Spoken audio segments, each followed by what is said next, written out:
Hello students, आज हम start कर रहे हैं थ्री डायमेंशनल प्रोजेक्शन। अब देखो, सबसे पहले कि थ्री डायमेंशनल प्रोजेक्शन होता क्या है, प्रोजेक्शन क्या होता है, concept of projection.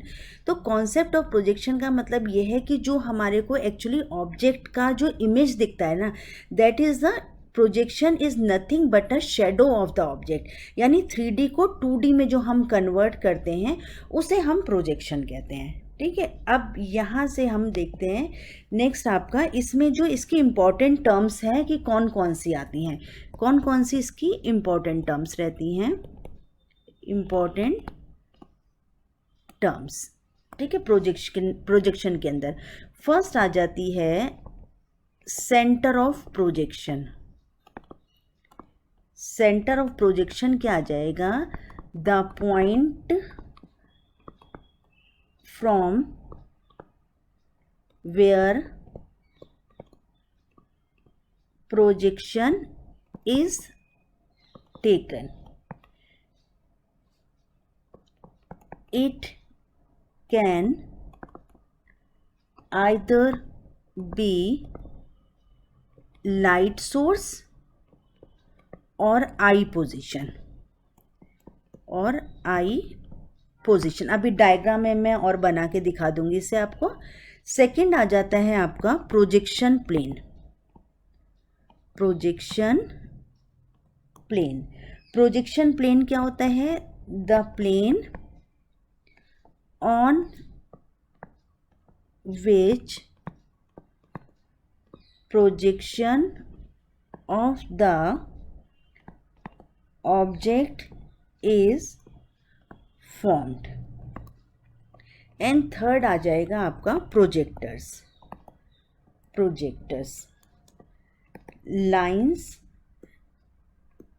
emerging from center of projection and hitting the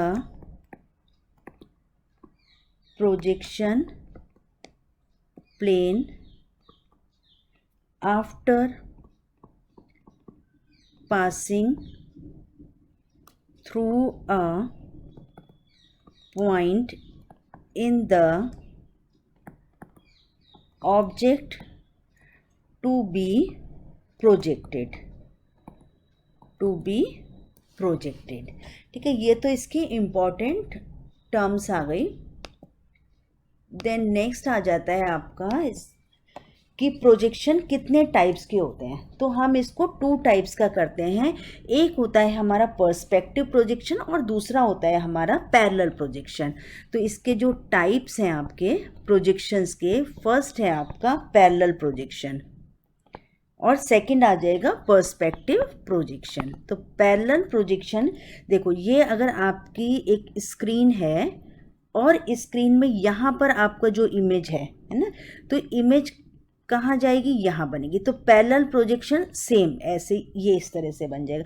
अगर ये P1 है और ये P2 है तो ये P1 डैश और ये P2 डैश आ जाएगा। तो पैरेलल प्रोजेक्शन में क्या हो जाता है, इन अ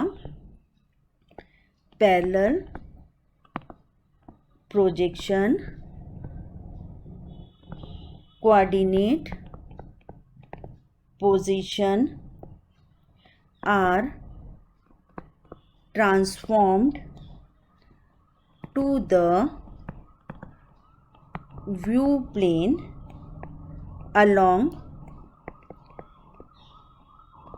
parallel lines। ठीक है, एक दूसरे के पैरेलल भी रहता है और यहाँ से 90 डिग्री भी बनाता है कि जो हमारा व्यू प्लेन पे जाके टकराता है ना, तो वो हमारा इसका ये पैरेलल प्रोजेक्शन आता है कि लाइंस एक दूसरे के पैरेलल ही रहती हैं। फिर सेकंड आ जाता है हमारा पर्सपेक्टिव। पर्सपेक्टिव प्रोजेक्शन, अब देखो पर्सपेक्टिव प्रोजेक्शन में क्या होता है हमारा, फॉर पर्सपेक्टिव प्रोजेक्शन में ये जो लाइंस है ना एक दूसरे के पैरेलल नहीं रहती हैं, वो क्या होता है किसी एक पॉइंट पे मिलती हुई दिखती हैं। तो इसमें आ जाता है in a perspective projection object position are transformed to the view plane along lines that converge to a point called to center of projection, जो हमने ऊपर लिखा था सेंटर ऑफ प्रोजेक्शन। तो कैसे आ जाता है हमारा सेंटर ऑफ प्रोजेक्शन के लिए? एक्चुअली देखो, मैंने अभी इसमें जो 90 डिग्री बोला है ना, ये सिर्फ ऑर्थोग्राफिक में होता है। मैं अभी आगे बताऊंगी। पैरेलल प्रोजेक्शन में ये दोनों लाइंस या जितनी भी लाइंस होंगी एक दूसरे के पैरेलल होंगी, जबकि पर्सपेक्टिव में वो लाइंस पैरेलल नहीं होगी। वो कैसे डायग्राम उसका बनेगा?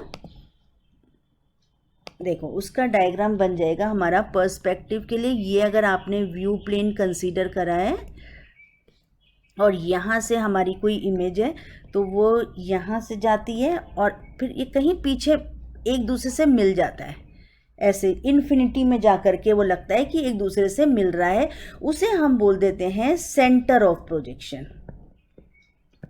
जैसे हम ना इसमें वो ले सकते हैं एग्जाम्पल कि जो ये होते हैं ना रेलवे ट्रैक का क्या होता है कि वो एक दूसरे से पैरेलल ही होती है, बट लेकिन ऐसा लग रहा होता है कि कहीं एक लाइन पॉइंट्स पे मिल रही हैं, लेकिन वो पॉइंट क्या होता है?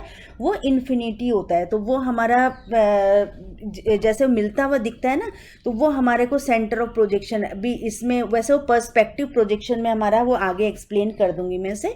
तो ये हमारी है। अब इसकी कैटेगरीज देखती हैं हम, प्रोजेक्शंस की कैटेगरी कैसे आ जाता है इसका। कैटेगरीज ऑफ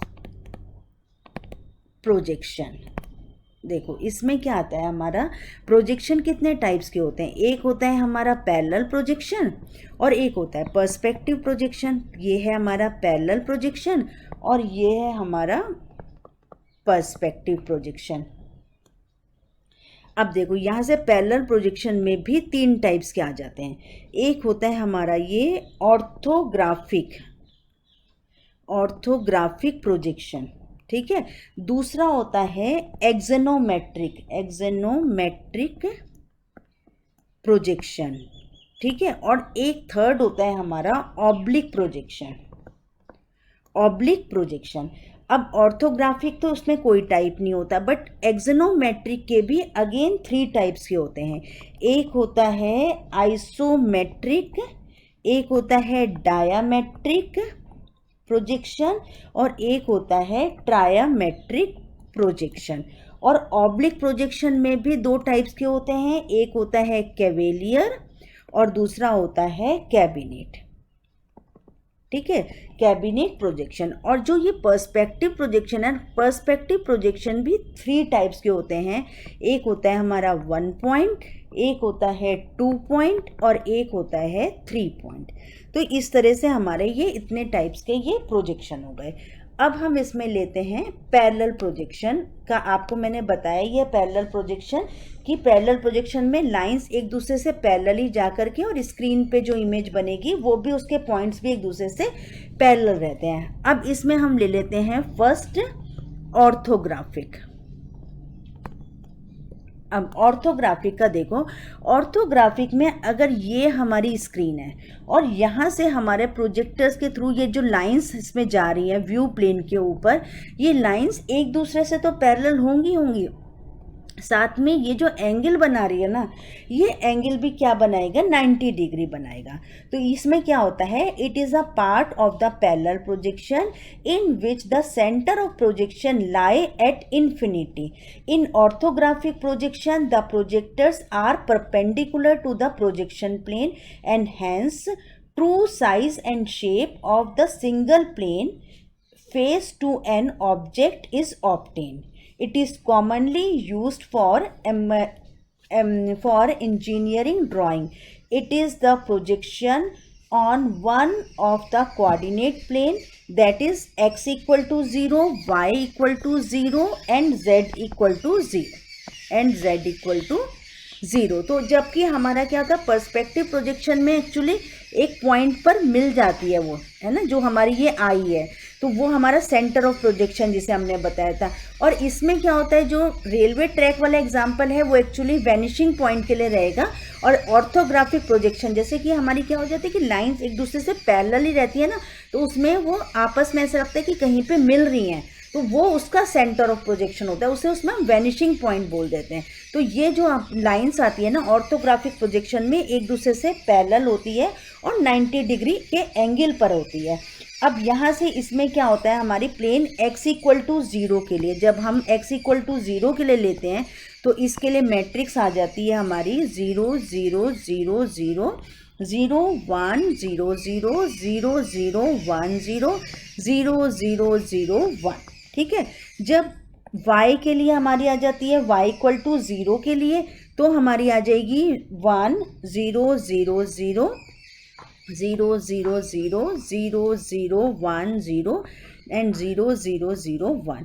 ऐसे ही पी जेड के लिए हमारा आ जाता है, पी जेड के लिए 1 0 0 0 1 0 0 0 0 0 0 0 0 0 1। ठीक है, ये हमारी आ जाती है इसका ऑर्थोग्राफिक प्रोजेक्शन में। तो अब जो है हमारा ऑर्थोग्राफिक प्रोजेक्शन का क्या है कि लाइंस एक दूसरे से पैरेलल भी रहती है और व्यू प्लेन पे वो 90 डिग्री पे जाके टकराती है, that is the orthographic projection. जो और दूसरे पैरेलल प्रोजेक्शंस हैं उसमें क्या होता है कि जरूरी नहीं है कि वो एंगल को डिफरेंट भी हो सकता है, जो वो हम आगे अभी देखेंगे कि ऑब्लिक प्रोजेक्शन और कैबिनेट, उसमें मैंने पहले वीडियो डाला भी है उसका, कि जो आपका ऑब्लिक प्रोजेक्शन है जिसमें कैबिनेट और कैविलियर प्रोजेक्शन लेते हैं, तो उसमें दोनों में एंगल्स अलग अलग हो जाते हैं, जबकि वो भी हमारा पैरेलल प्रोजेक्शन का ही पार्ट है जैसे कि ऑर्थोग्राफिक प्रोजेक्शन है। और हमारा जो पर्सपेक्टिव प्रोजेक्शन होता है, पर्सपेक्टिव प्रोजेक्शन में वो एक पॉइंट पर मिलते हैं, उसे हम कह देते हैं centre of projection. Centre of projection हमारे इसमें रहता है हमारा 1 point 2 point 3 point in the perspective projection में। तो अब जो इसका हम एग्जाम्पल वो हम अभी नेक्स्ट वीडियो में देखते हैं कि जो हम ऑर्थोग्राफिक प्रोजेक्शन का एग्जाम्पल हम कर लेंगे। आई होप आपको समझ में आ गया होगा, है ना। थैंक यू स्टूडेंट्स, अगर आपको पसंद आई हो तो प्लीज़ लाइक एंड शेयर करें और मेरे चैनल को सब्सक्राइब करें। Thank you.